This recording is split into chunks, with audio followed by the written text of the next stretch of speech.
বন্ধুরা, আশা করছি তোমরা ভালোই আছো। আজকে আমি তোমাদের জন্য ৩৭৩ পেজ ৩৭৩ পেজে তোমরা যেটা জানো যাদবপুর বিদ্যাপীঠ স্কুলের কোয়েশ্চেন এটা। আর আমি যে বইটি করছি সেটা হচ্ছে মাধ্যমিক নির্বাচনী পরীক্ষার প্রশ্নাবলী সংকলন ২০২১-২০২২। এই টেস্ট পেপারটি তোমাদের স্কুল থেকে যেটি দেওয়া হয়েছিল। তো সেই টেস্ট পেপারের ৭ নম্বর দাগের প্রথম প্রশ্ন এটা। এখানে বলা হচ্ছে এ বি সি ডি ক্রমিক সমানুপাতি হলে দেখাও যে A square minus B square into C square minus D square এটার মান কি হবে, B square minus C square whole স্কোয়ারের সমান হবে। তো এটা যেহেতু অনুপাত সমানুপাতের অঙ্ক, তো এই ধরনের অঙ্ক করতে গেলে তোমাদের কয়েকটা জিনিস খুব বিশেষভাবে মনে রাখতে হবে, ঠিক আছে?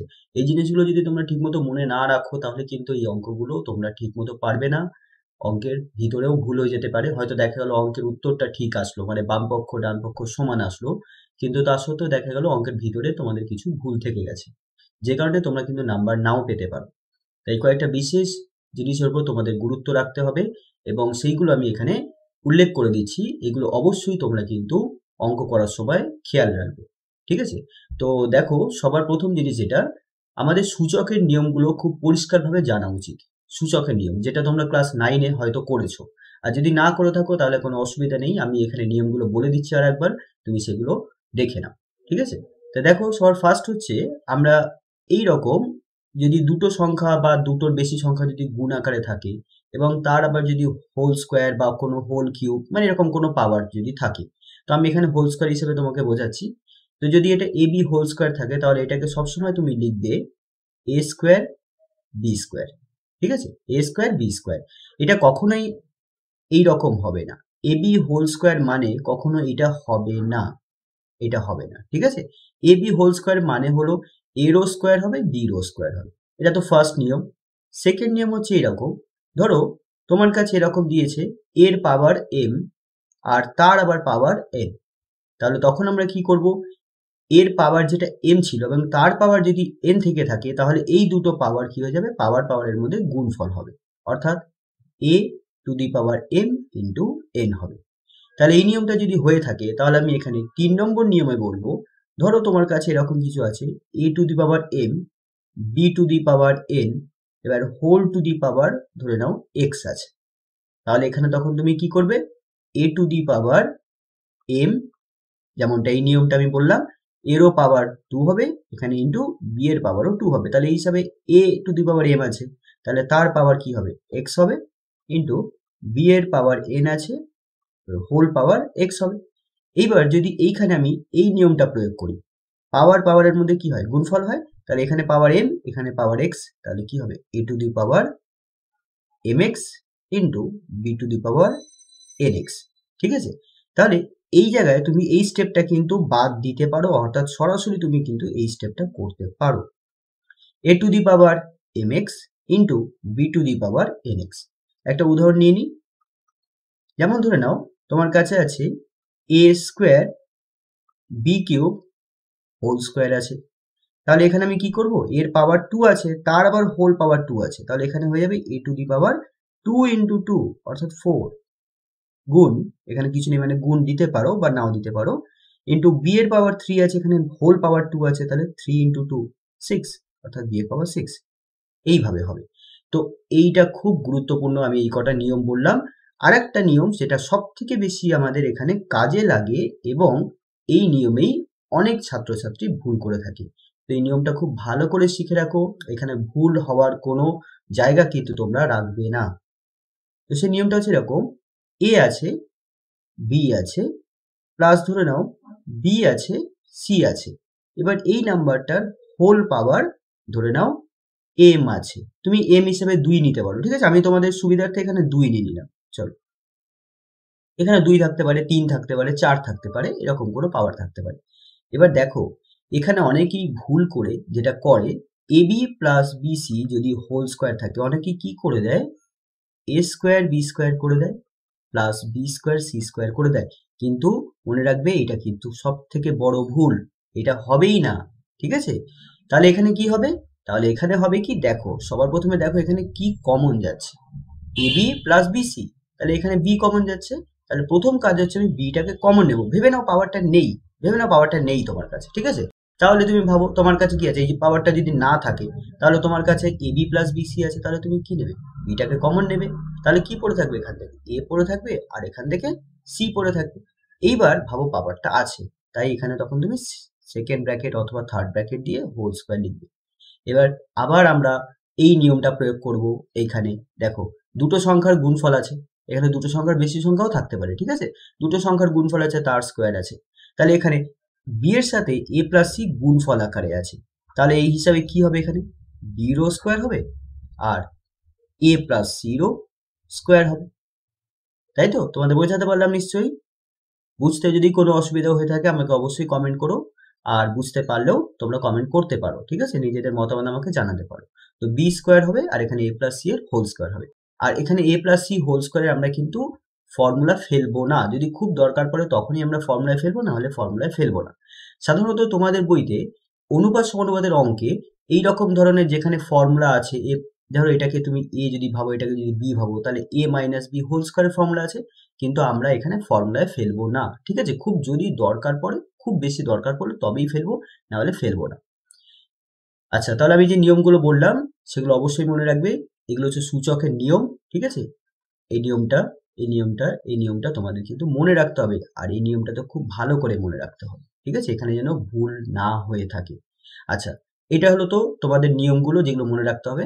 আর এইখানে এই অঙ্কের ক্ষেত্রে, এই ধরনের অঙ্কের ক্ষেত্রে আমাদের কি কি করতে হয় দেখো, প্রথম স্টেপে আমি কি করব, এখানে এ বি সি ডি যার যার মান আমি জানি, মানে এখান থেকে আমাদের মানগুলো বার করে নিতে হবে, ঠিক আছে, সেটা আমি দেখাবো যখন অঙ্ক করাবো, তখন তোমাদের পরিষ্কার করে বুঝিয়ে দেবো ব্যাপারটা কি হবে। তুমি ভেবে নাও যে আমাদের এখানে প্রথম স্টেপে কি করতে হয়, এই সমস্ত অঙ্কগুলোর ক্ষেত্রে কি হয়, প্রথম স্টেপে আমাদের মান বসাতে হয়। মান বসাতে হবে, তারপর ঘাতের সূচক নিয়ম প্রয়োগ করতে হবে, মানে এই নিয়মগুলো, ঠিক আছে, এই নিয়মের মধ্যে যেগুলো পড়বে সেই নিয়মটা, ঘাতের সূচক নিয়ম প্রয়োগ করতে হবে।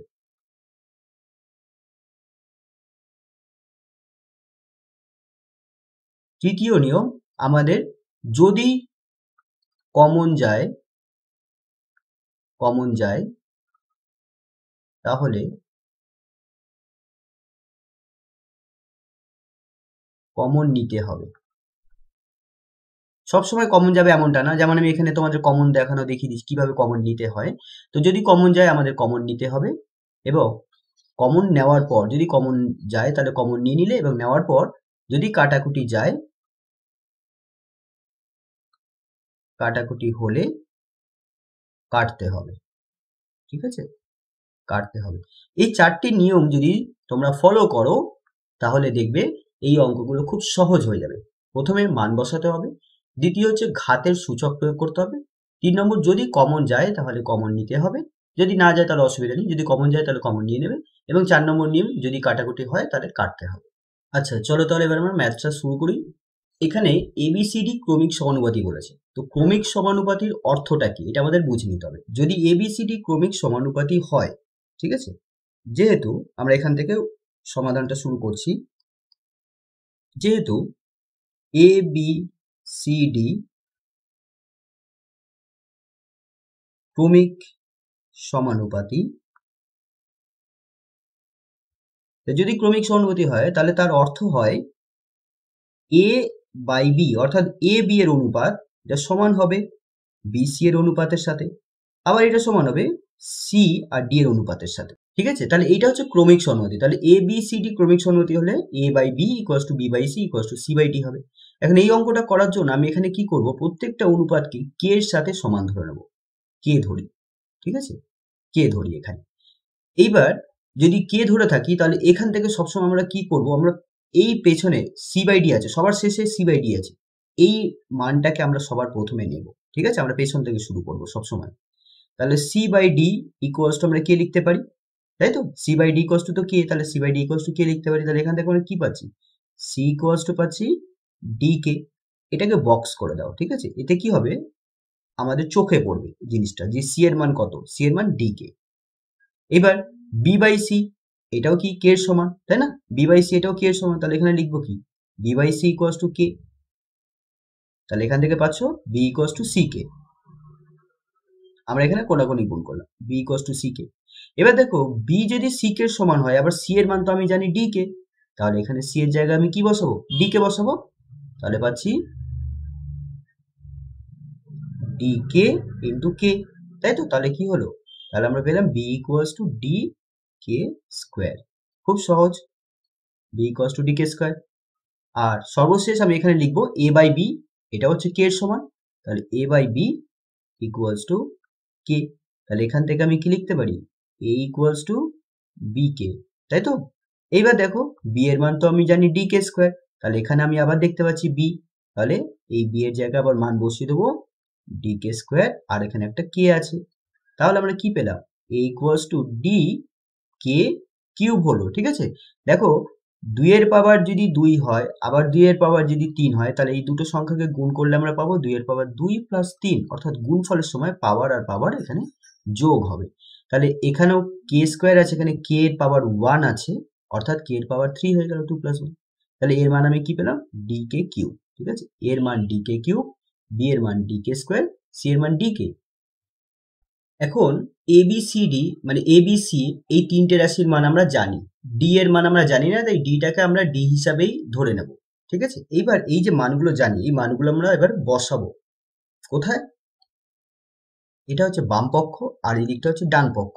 তো আমরা বাম পক্ষ আর ডান পক্ষ আমাদের কি দেখাতে হবে, সমান দেখাতে হবে, তাই আমরা সবার প্রথমে বাম পক্ষটা লিখবো, সেখানে এ বি সি এর মান বসাবো, বসিয়ে এখানে একটু সরল করব, সরল করার পর যেটা আমাদের সরলতম যেটা মান বেরোবে সেই মানটাকে আমি ডান পক্ষের সাথে সমান দেখাবো, অর্থাৎ ডান পক্ষকেও আমাকে এখানে করতে হবে, যেখানে বি এর মান এবং সি এর মান আমরা বসাবো, বসিয়ে এখান থেকে আমরা সরল করব এবং দেখবো তারপর বাম পক্ষ ডান পক্ষ সমান আসছে নাকি। অবশ্যই সমান আসতে হবে, তবেই অঙ্কটা প্রমাণিত হবে। তাই এবার আমরা বাম পক্ষটা লিখি, A square minus B square into C square minus D square. তাহলে বাম পক্ষ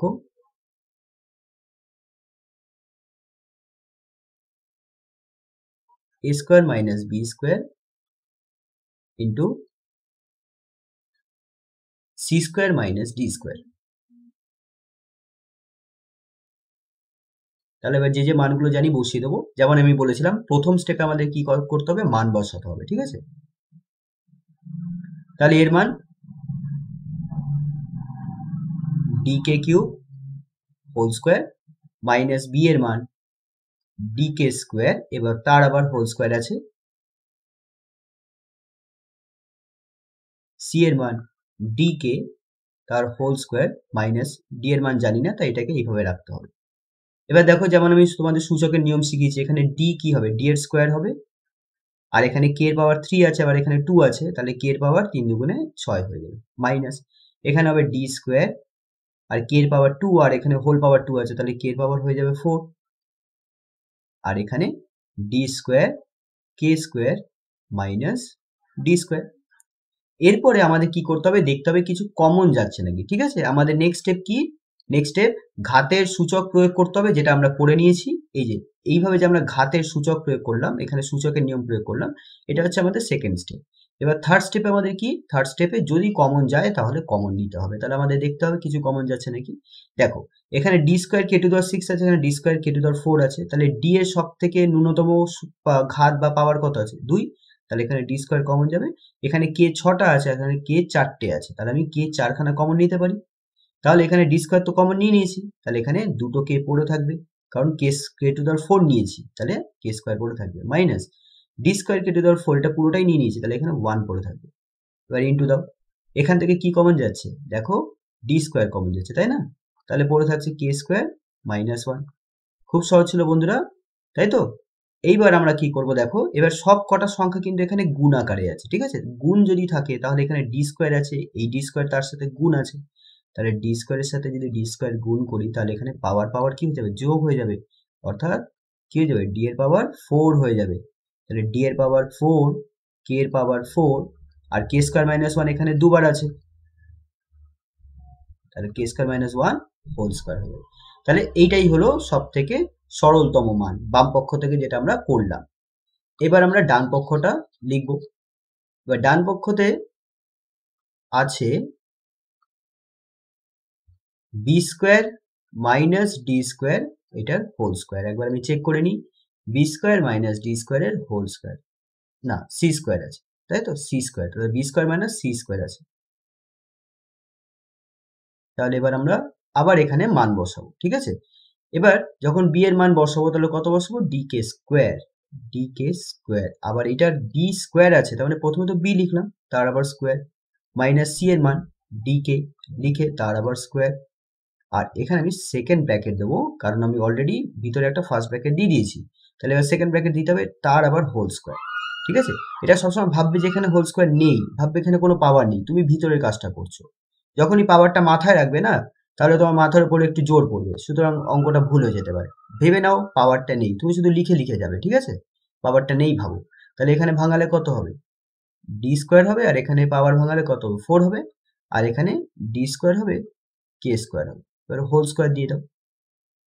এরপর দেখো নেক্সট স্টেপে কি করতে হবে, আমরা সূচকের নিয়ম করলাম, তারপর থার্ড স্টেপ আমাদের যেটা হয় সেটা হলো কি, কিছু কমন গেলে কমন নেব। তো দেখতে পাচ্ছি ডি স্কোয়ার কমন যাচ্ছে, ডি স্কোয়ার কমন নিলাম, কে চারটে আছে, কে দুটো আছে, তাহলে কে স্কোয়ার কমন যাবে। এবার তাহলে এখান থেকে কি পড়ে থাকবে, চারটে কে থেকে দুটো কে তো নিয়ে নিয়েছি, তাহলে কে স্কোয়ার পড়ে থাকবে, আর এখানে ডি স্কোয়ারও নিয়ে নিয়েছি, কে স্কোয়ারও নিয়ে নিয়েছি, তাহলে 1 পড়ে থাকবে, এটা এটার আবার হোল স্কোয়ার আছে, ঠিক আছে। এবার এখানে দেখতেই পাচ্ছ প্রত্যেকটা সংখ্যা গুণ আকারে আছে, তাই না। তাহলে এবার ডি স্কোয়ার, যখন আমরা এই সংখ্যাগুলো ব্র্যাকেট থেকে বাইরে বার করব, তখন এই পাওয়ারের সাথে পাওয়ারগুলোকে গুণ করতে হবে, তাহলে স্কোয়ার আছে, এখানে স্কোয়ার আছে, তাহলে ডি টু দি পাওয়ার 4 হয়ে গেল, ঠিক আছে। কে স্কোয়ার আছে, আবার এখানেও হোল 2 আছে, মানে স্কোয়ার আছে, মানে এখানে হয়ে যাবে কে টু দি পাওয়ার 4, আর এখানে হবে কে স্কোয়ার মাইনাস 1 হোল স্কোয়ার। এটা কখনোই কে টু দি পাওয়ার 4 মাইনাস 1 করবে না, কারণ এখানে বিয়োগ আছে, ঠিক আছে, বিয়োগ বা যোগ থাকলে কিন্তু হবে না, একমাত্র গুণ থাকলে আমরা এইভাবে করতে পারি, ঠিক আছে। বিয়োগ বা যোগ থাকলে আমাদের এটাকে পুরোটা একটা সংখ্যা হিসেবে ভাবতে হবে, ভেবে এটার হোল স্কোয়ার দিতে হবে। দেখতে পাচ্ছ বাম পক্ষ আর ডান পক্ষ মিলে গেল, তাহলে এবার লিখবো অতএব বাম পক্ষ সমান সমান ডান পক্ষ প্রমাণিত।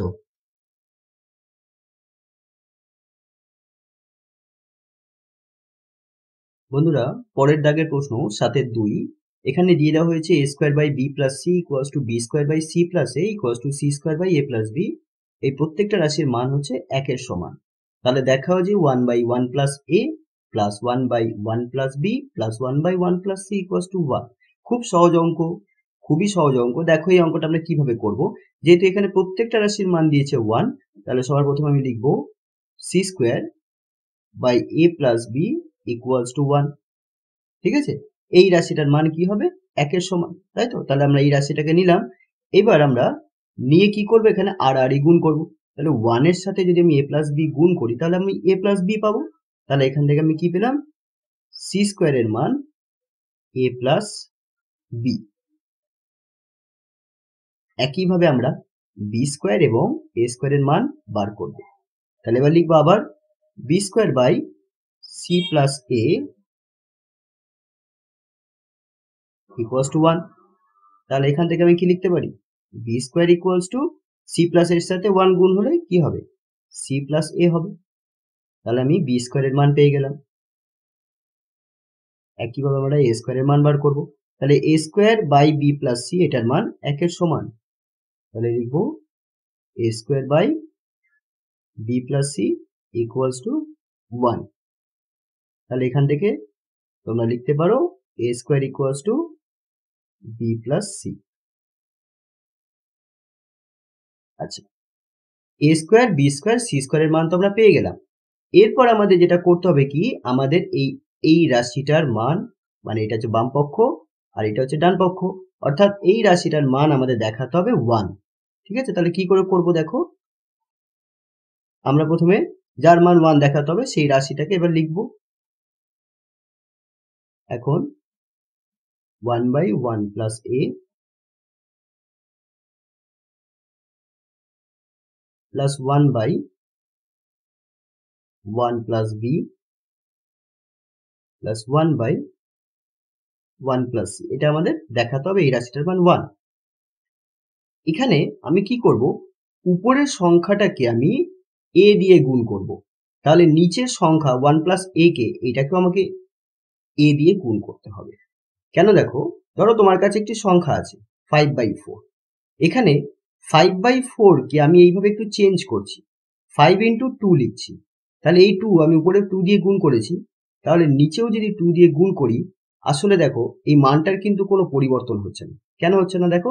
তার কারণ 5 দুগুণে 10 আর 4 দুগুণে 8, তুমি যদি কাটাকুটি করো তাহলে পাচ্ছ 5/4। অর্থাৎ এখানে যে অতিরিক্ত সংখ্যাটাকে গুণ করলাম উপরে এবং নিচে, তার ফলে যে সংখ্যাটা হলো সেই সংখ্যাটা কিন্তু 10/8, এই 10/8 আর কিছুই না 5/4 এর সমান। ঠিক আছে, তাহলে তোমরা ব্যাপারটা বুঝলে? তাহলে আমাদের কি করতে হবে, যদি উপরে কোনো সংখ্যা গুণ করে তাহলে নিচে কিন্তু সেই সংখ্যাটা দিয়েই গুণ করতে হবে, তাতে কি হবে, আমার এই সংখ্যার মানের কোনো পরিবর্তন হবে না। তাহলে আমরা এ দিয়ে গুণ করছি উপরে, আর এখানেও আমরা এ দিয়ে গুণ করছি। একইভাবে এখানে আমি উপরে বি দিয়ে গুণ করব আর নিচে আমি বি দিয়ে গুণ করব।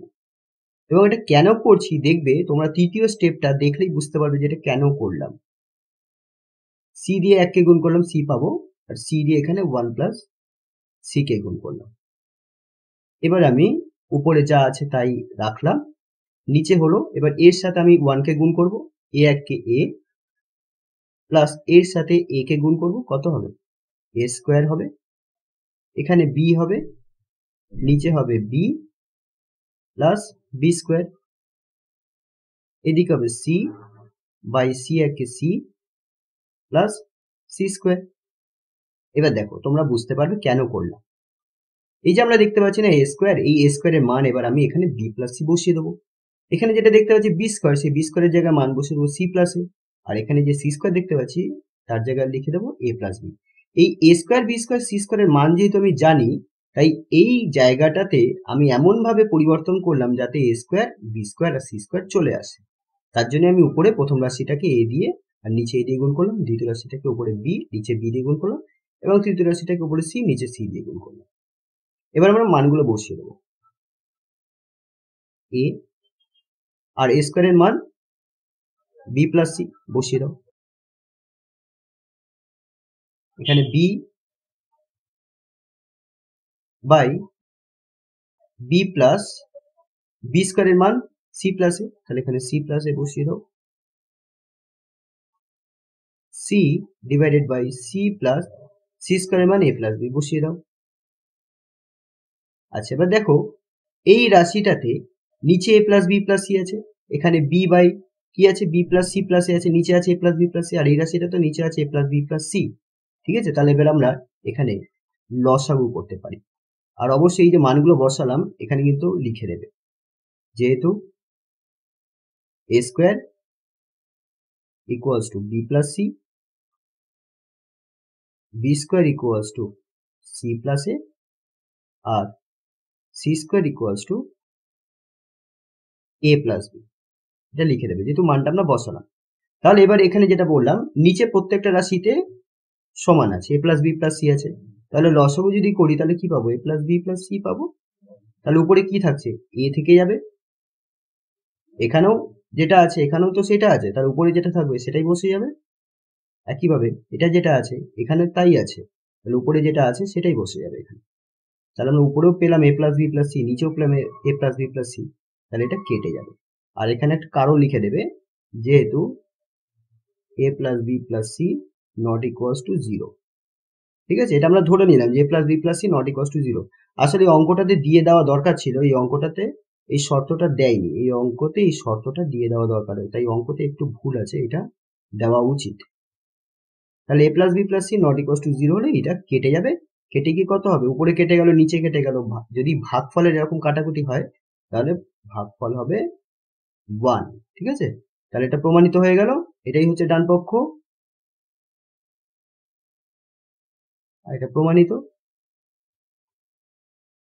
আর আমরা যেটা করছিলাম এটা হচ্ছে বাম পক্ষ। ঠিক আছে, তাহলে খুবই সহজ অঙ্ক ছিল।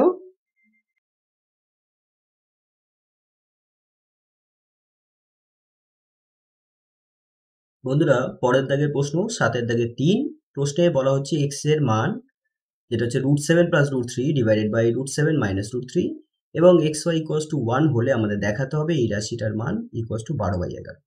তো দেখো বন্ধুরা, এই অঙ্কটায় যেরকম ভাবে দিয়েছি যে এই রাশিটার মান আমাদের 12/11 তো দেখাতে হবে, অঙ্কটা কিন্তু একটু পরিবর্তন করে দিতে পারে পরীক্ষায়। এখানে এক্স ওয়াই এর মান 1 না দিয়ে এখানে কিন্তু ওয়াই এর মানটা দিয়ে দিতে পারে। এখানে ওয়াই এর মান এরকম দিয়ে দেবে যে √7 মাইনাস √3 ডিভাইডেড বাই √7 প্লাস √3, এটা হচ্ছে ওয়াই এর মান হবে। তো এক্স আর ওয়াই এর মান দিয়ে আমাদের এই রাশিটার মান প্রমাণ করতে হবে, এইভাবেও অঙ্কটা বানিয়ে দিতে পারে। আর এইভাবে না হয়ে যেভাবে অঙ্কটা দিয়েছে এইভাবে দিতে পারে। সুতরাং এইটা দুভাবে অঙ্কটা দিতে পারে আপাতত। আরো অনেকভাবে দেওয়া যেতে পারে, তো মোটামুটি এইভাবে তোমরা মনে রাখবে যে এই দুভাবে অঙ্কটা দেওয়া যেতে পারে।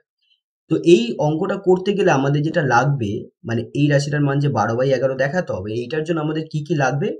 এক্স আর ওয়াই এর যোগফলটা লাগবে, আর এক্স আর ওয়াই এর গুণফলটা লাগবে। ঠিক আছে, তো গুণফল তো এখানে দিয়েই দিয়েছে, তাই এখানে আমাদের আলাদা করে বার করতে হবে না। তাহলে আমাদের যেটা লাগবে এক্স প্লাস ওয়াই এর মান কত সেটা আমাদের বার করতে হবে। দেখো বন্ধু, এক্স প্লাস ওয়াই এর মান বার করতে গেলে আমাদের ওয়াই এর মান দরকার। এক্স এর মান তো দিয়েই দিয়েছে, এবার ওয়াই এর মান যদি আমার জানা থাকে তবেই তুমি যোগ করে এক্স প্লাস ওয়াই এর মান বার করে নিতে পারবে। কিন্তু এখানে ওয়াই এর মান তো দেওয়া নেই, তাই কি করতে হবে? সবার প্রথমে আমাকে ওয়াই এর মান বার করতে হবে, এবং সেটা আমরা বার করব এই সমীকরণটার সাহায্য নিয়ে আর এক্স এর মানের সাহায্য নিয়ে। তাহলে দেখো এবার কিভাবে করছি আমি অঙ্কটা। তো সবার প্রথমে এখানে আমি লিখব এক্স ওয়াই ইকুয়ালস টু 1, বা তাহলে এখান থেকে আমি কি লিখতে পারি? y ইকুয়ালস টু কি 1/x। এক্সটা যদি আমি ডান দিকে নিয়ে চলে আসি তাহলে কি হবে? ওটা ভাগ হয়ে যাবে, অর্থাৎ 1/x হবে। এবার দেখো বন্ধুরা, এই y ইকুয়ালস টু 1/x এর অর্থ কি? এই y ইকুয়ালস টু 1/x এর অর্থ হচ্ছে y এর মান x এর অনন্যক। অনন্যক মানে কি? যেমন 2/5 এর অনন্যক হয় 5/2, অর্থাৎ লব আর হরটা পরিবর্তন হচ্ছে। ঠিক আছে, 5টা উপরে চলে গেল, 2টা নিচে চলে আসলো, এটাকে বলা হয় অনন্যক। একইভাবে যদি আমি বলি 3 এর অনন্যক কত, তাহলে 3 এর অর্থ কি? 3 এর অর্থ হচ্ছে 3/1, তাহলে এর অনন্যক কি হবে? 1/3। তাহলে এই হিসাবে x মানে x/1 হয়, তাহলে এর অনন্যক কত হবে? 1/x। অনন্যক মানে উল্টো, ঠিক আছে, লবটা হর হয়ে যাবে এবং হরটা লব হয়ে যাবে। তো এখানে 1/x আছে, তাহলে 1/x এর অর্থ হচ্ছে x এর উল্টো, অর্থাৎ y এর মানটা x এর উল্টো। তাহলে x এর মান যদি √7 প্লাস √3 বাই √7 মাইনাস √3 হয়, তাহলে 1/x এর মান কত হবে? এটা উল্টে দাও, ঠিক আছে, এটা উল্টে দাও, তাহলে হয়ে যাবে উপরে চলে যাবে √7 মাইনাস √3 ডিভাইডেড বাই √7 প্লাস √3, তাই না? খুব সহজ ছিল। এবার আমরা ওয়াই এর মানটা পেয়ে গেলাম। এইবার আমরা বার করব x প্লাস ওয়াই। তাহলে এবার x প্লাস ওয়াই বার করব। এবার আমরা লিখব এখন x plus Y equals to, এবার x এর মানটা বসাবো। x এর মান যেটা আমাদের এখানে দিয়ে দিয়েছে √7 প্লাস √3 ডিভাইডেড বাই √7 মাইনাস √3, আর এবার প্লাস দেব, দিয়ে এবার ওয়াই এর মানটা লিখবো √7 মাইনাস √3 ডিভাইডেড বাই √7 প্লাস √3। এবার আমাদের কি করতে হবে? এই যে সংখ্যাটা দেখতে পাচ্ছি আর এখানকার যে সংখ্যাটা দেখতে পাচ্ছি, এই দুটো সংখ্যা আলাদা সংখ্যা, তাই দুটো সংখ্যা যখন লসাগু করব তখন এই দুটো সংখ্যার গুণফল হবে। ঠিক আছে, তাই আমাদের এখানে লসাগু করতে হবে। লসাগু করতে হবে, যখন দুটো সংখ্যার মধ্যে কোনো সাধারণ উৎপাদক থাকে না তখন তাদের লসাগু হয় সংখ্যা দুটোর গুণফল। যেমন 5 আর 6-এর মধ্যে কোনো সাধারণ উৎপাদক নেই 1 ছাড়া, ঠিক আছে, তাহলে 5 আর 6 লসাগু তখন কত হবে? 5 × 6। একইভাবে এখানে √7 মাইনাস √3 আর √7 প্লাস √3 এই দুটো সংখ্যা একদম পৃথক, এদের কোনো সাধারণ উৎপাদক নেই 1 ছাড়া, তাই এদের লসাগু হবে এই দুটো সংখ্যার গুণফল। এবার নিয়ম কি? এই সংখ্যাটা দিয়ে এই সংখ্যাটাকে, এই লসাগুকে ভাগ করতে হয়। √7 মাইনাস √3 যেটা আমাদের লসাগু হয়েছিল, এটা লসাগু ছিল, এই লসাগুকে আমাকে এই সংখ্যা দিয়ে ভাগ করতে হবে। এবার ভাগ করলে এটা কেটে যায়, তাহলে ভাগফল কোনটা থাকে? এইটা। এবার এই সংখ্যাটার সাথে, অর্থাৎ ভাগফলের সাথে এই উপরের সংখ্যাটাকে গুণ করতে হয়, তাহলে এই সংখ্যা আর এই ভাগফল দুটো তো একই হয়ে গেল। তাহলে এখানে আমি কি লিখতে পারি? √7 প্লাস √3 এর হোল স্কোয়ার প্লাস, একইভাবে এই লসাগুকে যখন আমি √7 প্লাস √3 দিয়ে ভাগ করব, √7 মাইনাস √3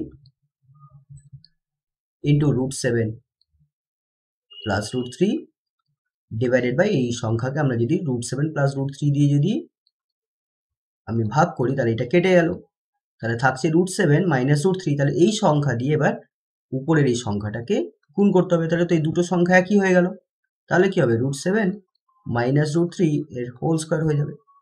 ঠিক আছে, এইবার দেখো এইখানে তোমরা দুভাবে অঙ্কটা করতে পারো। তোমরা এক করতে পারো, √7টাকে যদি a ভাবো আর √3টাকে যদি b ভাবো, তাহলে এটা a প্লাস বি হোল স্কোয়ারের ফর্মুলা আছে। তাহলে a প্লাস বি হোল স্কোয়ারের ফর্মুলা তোমরা নিশ্চয়ই সবাই জানো, a square plus 2ab plus B square. এই ফর্মুলা এটাকে ফেলে দেবে। আবার এইটা হচ্ছে a minus B whole square, তাহলে এটাকে a minus B whole square formula ফেলে দেবে। তারপর দেখবে কিছু কাটাকুটি হবে, তো এটা করতে পারো এইভাবে। আর একভাবে যেটা করণীয় অঙ্কতে খুব সহজে হয়ে যায়, সেটা হলো এই জায়গাটা তোমরা একটা ফর্মুলা মনে রাখবে।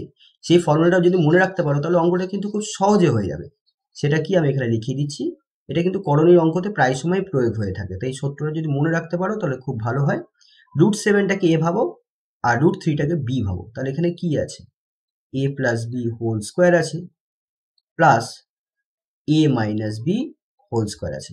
তাহলে বন্ধুরা এইটার সূত্র হয় সরাসরি 2 into a square plus B square. এই সূত্রটা মনে রাখবে, ঠিক আছে। তাহলে দেখো অঙ্কটা খুব সহজে হয়ে যাবে। তাহলে √7টা a ছিল, √3টা ছিল b, তাহলে a plus B whole square plus a minus B whole স্কোয়ারের জায়গায় আমরা লিখবো 2 into a square plus B square. আর নিচে দেখো a minus B into a plus B, নিচে কি a minus B into a plus B. এটার ফর্মুলা কি হয় তোমরা তো জানোই, a square minus B square, তাই তো। তাহলে এটার জায়গায় কি লিখবো, a square minus B square. এবার এখানে আমরা একটু সরল করি। 2 হচ্ছে √7 এর স্কোয়ার কত হয়, 7 হয়। তোমরা নিশ্চয়ই জানো √7 এর স্কোয়ারের অর্থ হচ্ছে √7 ইন্টু √7। তাহলে কত হবে, √49, অর্থাৎ 49 এর বর্গমূল মানে 7। অর্থাৎ √7 এর স্কোয়ার হলে কি হয়, রুটটা উঠে যাচ্ছে, শুধু রুটটা থাকছে না, তাহলে 7 হচ্ছে। একইভাবে এখানে √3 স্কোয়ার কত হবে, 3 হবে। এখানে তাহলে লিখবো 7 মাইনাস 3। তাহলে আমরা উপর থেকে কি পাচ্ছি, 2 ইন্টু 7 আর 3 যোগ করলে 10, আর এখানে 7 থেকে 3 বার দিলে 4, অর্থাৎ 2 দিয়ে যদি কাটি তাহলে আমরা কত পাচ্ছি, 5 পাচ্ছি। অর্থাৎ আমরা x প্লাস ওয়াই, অর্থাৎ x আর y এর যোগফল আমরা পেয়ে গেলাম 5, আর x আর y এর গুণফল আমরা জানি 1। এবার আমরা এই রাশিটার মান কি প্রমাণ করব, 12/11। তো এবার আমরা এখানে অঙ্কটাকে করি। তাহলে এবার এখানে এটা হচ্ছে বাম পক্ষ, এটা ডান পক্ষ। তো এবার বাম পক্ষটাকে লিখছি,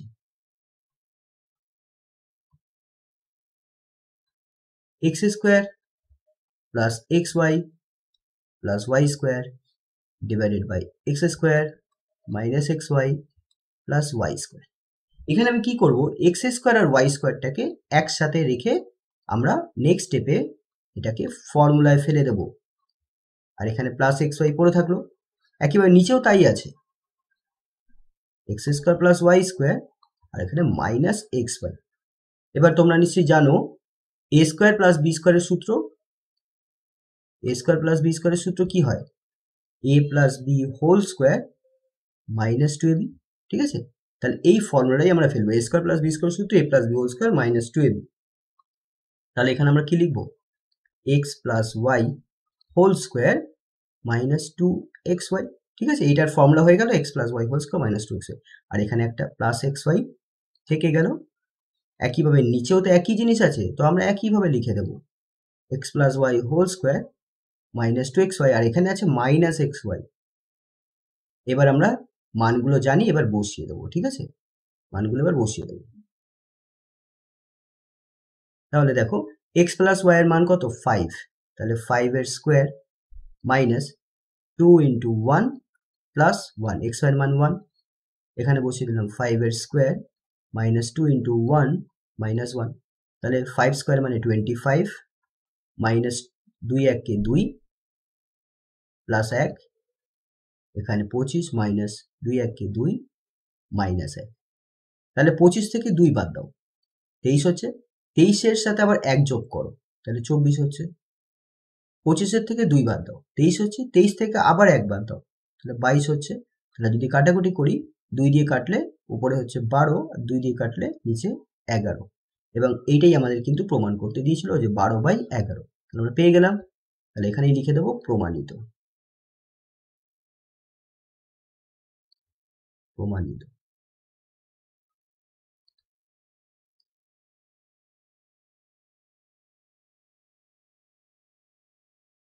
বন্ধুরা, পরের দাগের প্রশ্ন 8-এর 1, এটা একটা ভেদের অঙ্ক।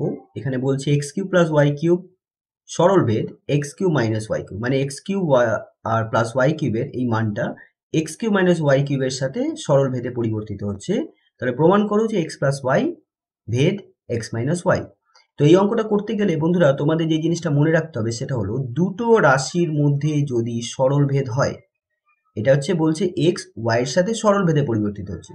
যদি এটা হয় তাহলে এর অর্থ হয় যে x/y = ধ্রুবক, অর্থাৎ x এবং y এর অনুপাত এটা ধ্রুবক হবে। ঠিক আছে, এটা মনে রাখবে তোমরা। যখন দুটো রাশির মধ্যে সরল ভেদ প্রমাণ করতে হবে, তখন তোমার এর অর্থ হবে যে x আর y এর অনুপাত ধ্রুবক। অর্থাৎ x আর y এর অনুপাত যদি ধ্রুবক হয়, তাহলেই এর দ্বারা প্রমাণিত হয়ে যাচ্ছে যে x আর y এর মধ্যে সরল ভেদ সম্পর্ক আছে। এটা হলো নাম্বার 1। নাম্বার 2, যদি x আর y এর মধ্যে ব্যস্ত ভেদ হয়, অর্থ কি? x y এর সাথে ব্যস্ত ভেদে পরিবর্তিত হয়। ব্যস্ত ভেদের ক্ষেত্রে আমরা 1/, করে ডান দিকের রাশিটাকে 1/, করে লিখবো। ঠিক আছে, তাহলে x আর y দুটো হচ্ছে রাশি, এই দুটোর মধ্যে ব্যস্ত ভেদ সম্পর্ক হলে লিখবো x ভেদ 1/y। আর যদি এটা হয় তাহলে তার অর্থ হলো x এবং y অর্থাৎ রাশি দুটোর গুণফল ধ্রুবক হবে। রাশি দুটোর গুণফল ধ্রুবক হবে। তাহলে দুটো রাশির গুণফল যদি ধ্রুবক হয়, তাহলে রাশি দুটোর মধ্যে সম্পর্ক ব্যস্ত ভেদ সম্পর্ক। আর দুটো রাশির ভাগফল যদি ধ্রুবক হয়, তাহলে রাশি দুটোর মধ্যে সম্পর্ক সরল ভেদ সম্পর্ক। তাহলে এখানে আমাদের এই জিনিসটা প্রমাণ করতে বলেছে, আর এখানে তোমরা দেখতেই পাচ্ছ এটা সরল ভেদ সম্পর্ক। অর্থাৎ এখানে আমাদের যেটা প্রমাণ করতে হবে, এইটা প্রমাণ করতে গেলে আমাদের যেটা প্রমাণ করতে হবে, x + y আর x - y এদের ভাগফলটা কি আসতে হবে? ধ্রুবক। এখন প্রশ্ন হচ্ছে ধ্রুবকের অর্থ কি? ধ্রুবক মানে হচ্ছে এমন একটা মান যার মান কোনো পরিবর্তন হয় না। যেমন x + y/x - y এর মান যদি 5 হয়, তাহলে এই 5 সংখ্যাটা কিন্তু কখনো পরিবর্তন হবে না। তো এরকমই এমন একটা সংখ্যা যার মান কখনোই পরিবর্তন হয় না, কোনোভাবেই পরিবর্তন হয় না, তখনই সেই মানটাকে বলি আমরা ধ্রুবক। তাহলে ধরো এই দুটো ভেদ সম্পর্কের মধ্যে একটা যদি ধ্রুবক আমি কে ধরে নিই, যে এই দুটো ভেদ সম্পর্কের মধ্যে, যেহেতু এই দুটোর মধ্যে সম্পর্ক ভেদ সম্পর্ক আছে, তার মানে এদের এই দুটো রাশির ভাগফল কি হবে? ধ্রুবক। তাই তো? এটা সরল ভেদ দিয়েছে, তার মানে নিশ্চয়ই এই দুটোর ভাগফল, এই দুটো রাশির ভাগফল ধ্রুবক হচ্ছে। তাহলে ওইটা যদি ধ্রুবক হয়, সেই ধ্রুবকটা যদি আমি কে ধরে নিই এবং সেখান থেকে আমাদের এটা দেখাতে হবে, তাহলে আমরা যদি দেখাই যে কে যদি ধ্রুবক হয়, তাহলে এইটা সেখান থেকে দেখাতে হবে যে এই রাশিটার মানও ধ্রুবক, এবং সেই ধ্রুবক যদি কে ধ্রুবক হয়, তাহলে k + 1ও ধ্রুবক হবে, k - 1ও ধ্রুবক হবে, k + 1/k - 1ও ধ্রুবক হবে, k² - 1/k² + 1। অর্থাৎ k এর সাথে সম্পর্কিত 1 প্লাস বা 1 মাইনাস অথবা স্কোয়ার অথবা k এর কিউব, এরকম k এর আকারে এবং k এর সাথে কোনো নাম্বার নিয়ে যোগ বিয়োগ অথবা গুণ আকারে থাকলে সেটা কিন্তু ধ্রুবক হবে। তাহলে ধ্রুবক হবে না কখন? যেমন যদি এরকম হয় যে এই রাশিটার মান তোমার আসলো xk, তাহলে xk কিন্তু ধ্রুবক না, কারণ x টা এখানে একটা চল সংখ্যা। তাহলে x এর সাথে k থাকলে এই পুরো রাশিটাকে আমরা ধ্রুবক বলতে পারবো না।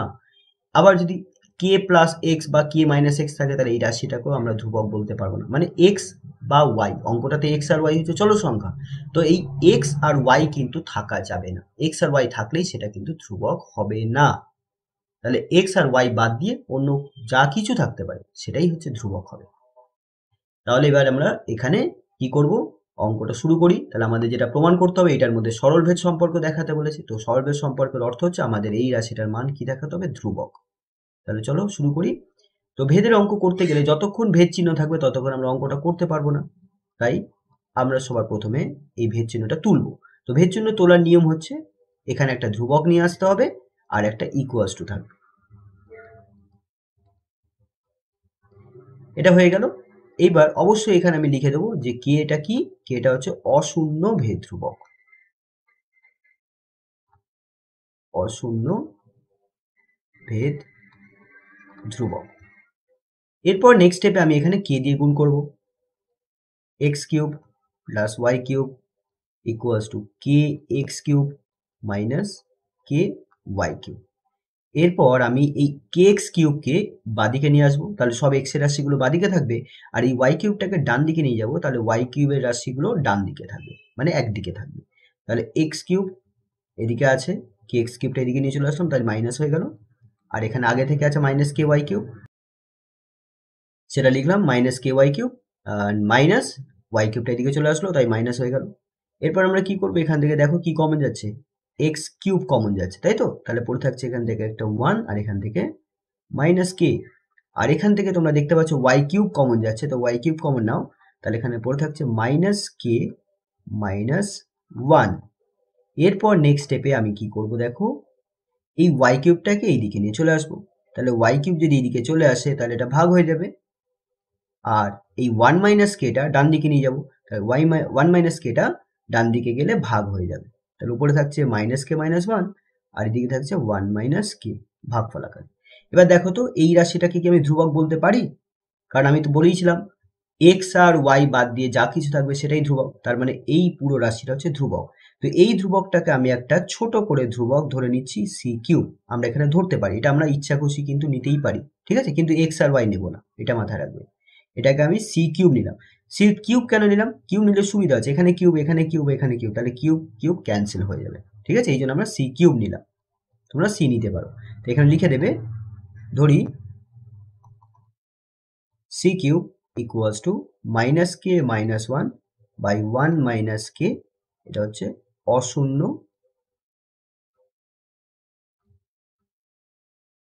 ভেদ ধ্রুবক। এবার আমি এখান থেকে তাহলে কি লিখবো, X cube by Y cube equals to C cube, সব জায়গা থেকে কিউব কেটে গেল, তাহলে ভেবে নাও, তাহলে X by Y equals to কি থাকলো, সি থাকলো। এখান থেকে আমরা কি লিখতে পারি, এখান থেকে আমরা লিখতে পারি এক্স ইকুয়ালস টু আর গুণ করো সি ওয়াই, অর্থাৎ এক্স এর মান সি ওয়াই, এটা পেলাম। এবার আমাদের যেটা দেখাতে বলেছে এই মানটা আমাদের কাজে লাগবে, ঠিক আছে? প্রমাণ করতে গেলে এক্স এর মান সি ওয়াই।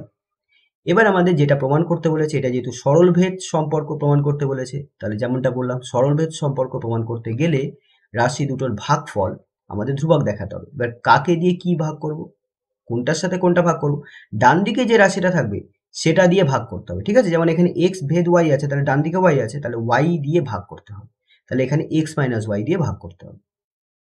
তাহলে এবার এক্স প্লাস ওয়াই, তাহলে এখন এবার লিখবো, এখন X plus Y by X minus Y, এই রাশিটার মান আমাদের দেখাতে হবে ধ্রুবক। তাহলে এক্স এর মান বসিয়ে দিয়ে এবারে সি ওয়াই, এবার কিন্তু ওই অনুপাত সমানুপাতের অঙ্কের মতো হয়ে গেল, ঠিক আছে? মান বসাবো, তারপর দেখবো কিছু এখানে কমন যাচ্ছে নাকি। তাহলে এক্স এর মান সি ওয়াই বসিয়ে দিলাম মাইনাস ওয়াই।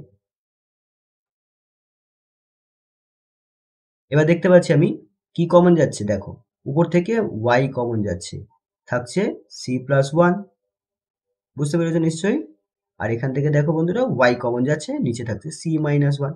এবার ওয়াই আর ওয়াই ক্যান্সেল হয়ে গেল, তাহলে যেটা থাকলো যদি খুব ভালো করে লক্ষ্য করো দেখো এটা কিন্তু ধ্রুবক, কারণ সি তো ধ্রুবক ছিল, তাহলে এটাই কি, এটা কি আসলো, এটা আসলো ধ্রুবক।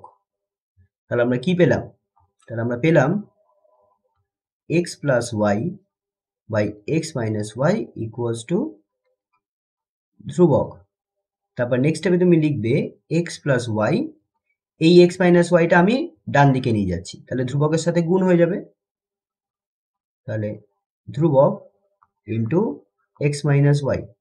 এবারে আমরা কি করব, এই যে ধ্রুবকটা আছে এই ধ্রুবকটাকে তুলে দেবো, আর ইকুয়ালস টুটা তুলে দেবো, তাহলে এই ধ্রুবক আর ইকুয়ালস টু তুলে দিলে আমরা কি লিখবো, এখানে ভেদ চিহ্ন হয়ে যাবে, তাই না? ভেদ চিহ্ন হয়ে যাবে, তাহলে এটা প্রমাণিত হয়ে গেল। খুবই সহজ অঙ্ক ছিল।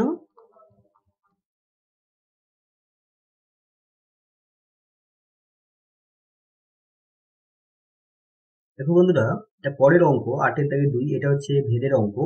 এখানে বলা হচ্ছে চোঙের আয়তন ভূমির ব্যাসার্ধের দৈর্ঘ্যের বর্গের এবং উচ্চতার সঙ্গে যৌগিক ভেদে আছে। আয়তনটা ভূমির ব্যাসার্ধের দৈর্ঘ্যের বর্গের এবং উচ্চতার সঙ্গে যৌগিক ভেদে আছে। দুটি চোঙের ভূমির ব্যাসার্ধের দৈর্ঘ্যের অনুপাত 2:3 এবং তাদের উচ্চতা অনুপাত 5:4 হলে চোঙ দুটির আয়তনের অনুপাত নির্ণয় করো। খুবই সহজ অঙ্ক। তো এই ধরনের অঙ্ক করতে গেলে তোমাদের কি করতে হয়, ভেদের সম্পর্কটা যেভাবে দিয়েছে ওখানে যে কটা রাশি আছে সব কটা রাশিকে তোমাদের আলাদা আলাদা করে চিহ্ন নিয়ে নিতে হবে। যেমন আয়তনকে আমরা ভি দ্বারা চিহ্নিত করব, ভূমির ব্যাসার্ধকে আমরা আর দ্বারা চিহ্নিত করব, আর উচ্চতাকে আমরা এইচ দ্বারা চিহ্নিত করব। তোমরা সবাই নিশ্চয়ই জানো যে চোঙ এরকম দেখতে, জলের ড্রাম বা তেলের ড্রাম, এটা হচ্ছে চোঙ আকৃতি। তাহলে এর কিছুটা আয়তন আছে, ভিতরে যে জায়গাটা থাকে সেটাকে তার আয়তন বলি। তো সেই আয়তনটাকে আমরা এখানে ধরে নেবো ভি, ঠিক আছে? আয়তনটাকে আমি এখানে ধরে নেবো ভি। এটা হচ্ছে ভূমি, ঠিক আছে? এটা হচ্ছে ভূমি, বৃত্তাকার। তো বৃত্তে কি হয়, ব্যাসার্ধ হয়। তো সেই ভূমির ব্যাসার্ধ দৈর্ঘ্য আমি ধরে নেবো আর। আর এটা হচ্ছে উচ্চতা, সেই উচ্চতাটাকে আমি ধরে নেবো এইচ। এটা হচ্ছে আর মানে ব্যাসার্ধ, এটা আমরা ধরে নেব। তো আমরা এখানে প্রথমে লিখব, ধরি চোঙের আয়তন ভি ঘন একক, ঠিক আছে? আয়তন সবসময় ঘন একক হবে। ভূমির ব্যাসার্ধের দৈর্ঘ্য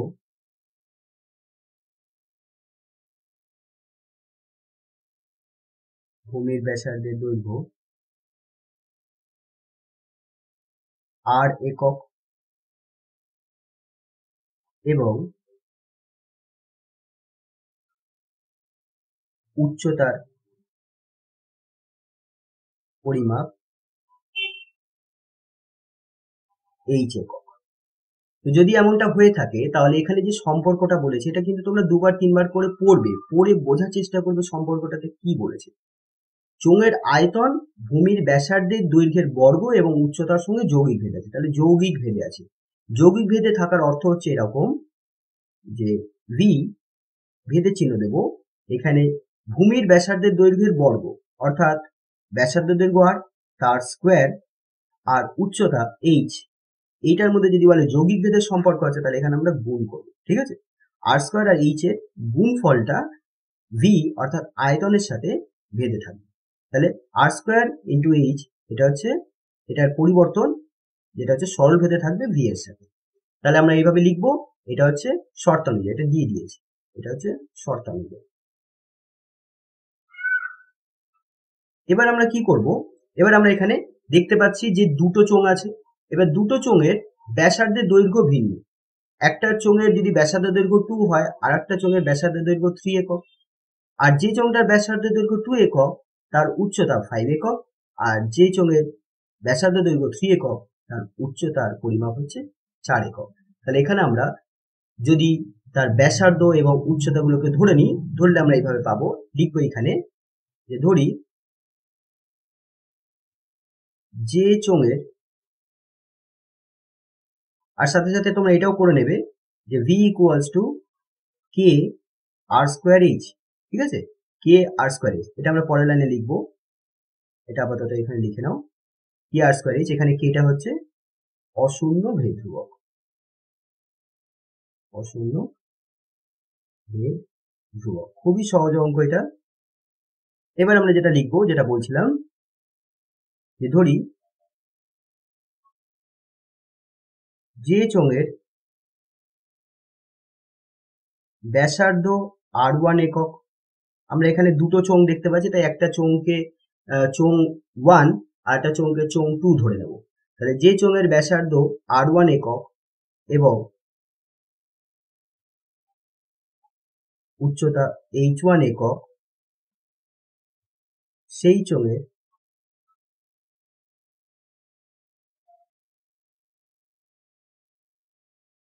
আয়তন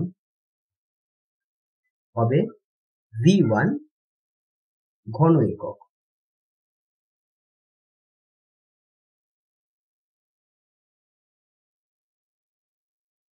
ঘন একক। অতএব আমরা এই সম্পর্ক অনুযায়ী কি লিখতে পারি, এটা 1 নম্বর সম্পর্ক। তাহলে এই 1 নম্বর সম্পর্ক অনুযায়ী আমরা লিখতে পারি v1 equals to K আর1 square h1। এখন তোমাদের মনে প্রশ্ন হতেই পারে যে স্যার v1 r1 h1 তো করলেন, তাহলে k1 কেন করলেন না? কেটা কি? দেখো বন্ধুরা, কেটা হচ্ছে অশূন্য ভেদ ধ্রুবক। ধ্রুবক মানে যার মান পরিবর্তন হয় না। তো তুমি যদি আর এর মান পরিবর্তন করো, অর্থাৎ ব্যাসার্ধ যদি পরিবর্তন করো, উচ্চতা যদি পরিবর্তন করো, তাহলে চোঙটার কিন্তু আয়তন পরিবর্তন হয়ে যাবে। এবং আয়তন যে পরিবর্তন হবে, কিন্তু এখানে আয়তন, ব্যাসার্ধ এবং উচ্চতার মধ্যে যে সম্পর্ক আছে, সেই সম্পর্কে যে ধ্রুবকটা থাকে, সেই ধ্রুবকটার মান কিন্তু পরিবর্তন হবে না। তাই এই কেটা সবসময় কেই থাকবে। তুমি আর পাল্টে দাও, এইচ পাল্টে দাও, ভি পাল্টে যাবে, কিন্তু কে কিন্তু একই থাকবে। এই জন্যই তো এর নাম হচ্ছে ধ্রুবক।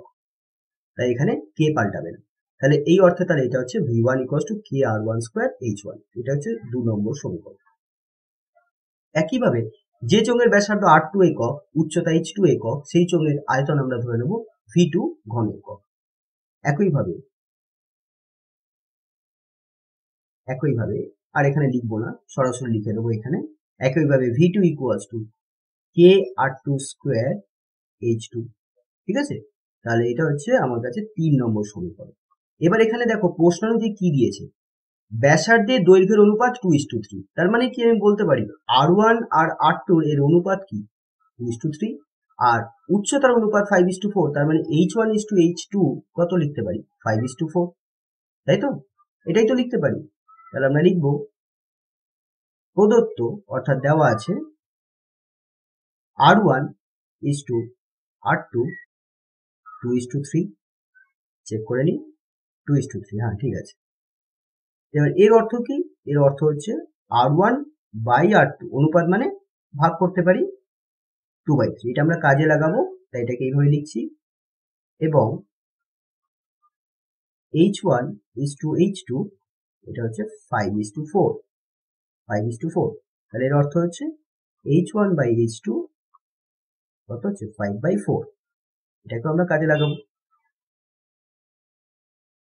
এবার আমরা এই 2 নম্বর সমীকরণ আর 3 নম্বর যে সমীকরণ দেখতে পাচ্ছি, 2 নম্বর সমীকরণ, এই যে 2 নম্বর সমীকরণ আর 3 নম্বর সমীকরণ, এই দুটো সমীকরণকে আমরা ভাগ করব। তাহলে v1 ভাগ v2, ঠিক আছে, করে পাই। তাহলে v1 কে যদি v2 দিয়ে ভাগ করি তাহলে কি লিখবো, v1/v2 ইকুয়ালস টু, তাহলে v1 এর মান এবার বসিয়ে দিই, কি r1 স্কোয়ার h1 কি r2 স্কোয়ার h2। এইবার আমাদের এখানে কি দেখাতে বলেছে, চোঙ দুটোর মানে আমাদের মান বার করতে বলেছে চোঙ দুটোর আয়তনের অনুপাত। এই জন্যই কিন্তু আমরা v1 আর v2 কে ভাগ করলাম, মানে আমাদের এটাই কিন্তু বার করতে হবে আয়তনের অনুপাত, অর্থাৎ v1:v2। এবার দেখো এখানে কে কে কেটে যাচ্ছে। এবার কে আর কে কাটার পর তোমরা দেখতে পাচ্ছ এখানে r1 স্কোয়ার r2 দুটোতেই স্কোয়ার আছে। তাহলে আমরা লিখতে পারি r1/r2 পুরোটার হোল স্কোয়ার গুণ এখানে h1/h2। এরপর আমরা মানগুলো বসিয়ে দেবো। r1/r2 মান কত 2/3, তাহলে এখানে বসিয়ে দেবো 2/3। এবার এটা পুরোটার হোল স্কোয়ার আছে ইন্টু h1/h2 মান কত 5/4, তাহলে এখানে লিখবো 5/4।